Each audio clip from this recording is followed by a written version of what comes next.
Какво уврежда ДНК на сперматозоидите? Когато говорим за качеството на сперматозоидите, често мислим за броят им, за тяхната подвижност или форма. Но има още един много важен фактор, който не може да се види с обикновен микроскоп – качеството на ДНК в сперматозоида. ДНК носи генетичната информация, която ще бъде предадена на бъдещото дете. Когато тази ДНК е увредена, това може да повлияе на оплождането, развитието на ембриона и дори на протичането на бременността. Това състояние често се нарича ДНК фрагментация на сперматозоидите. Една от основните причини за увреждане на ДНК е оксидативният стрес. Това е състояние, при което в организма се натрупват прекомерно много свободни радикали – молекули, които могат да увреждат клетките.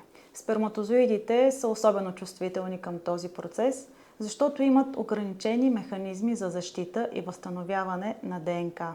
Тютюнопушенето е една от честите причини за повишена ДНК фрагментация. Цигареният дим съдържа множество токсични вещества и свободни радикали. Възрастта също играе роля.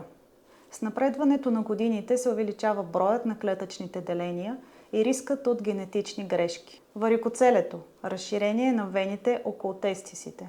Може да доведе до повишена температура и оксидативен стрес, което влияе на качеството на ДНК.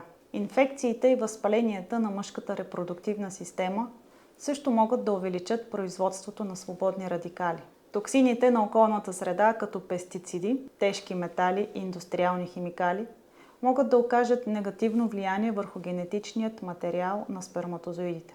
Повишената температура в областта на тестисите, например при продължително седене, сауна или лаптоп върху коленете, също може да повлияе процеса на сперматогенеза. Повишената ДНК фрагментация се свързва с по-ниска вероятност за оплождане, по-нисък имплантационен потенциал и по-висок риск от спонтанен аборт. Добрата новина е, че в много случаи качеството на ДНК може да се подобри чрез промени в начина на живот, лечение на медицински проблеми и прием на антиоксиданти. Защото зад всяка малка клетка стои нещо много по-голямо – генетичният код на бъдещия човек.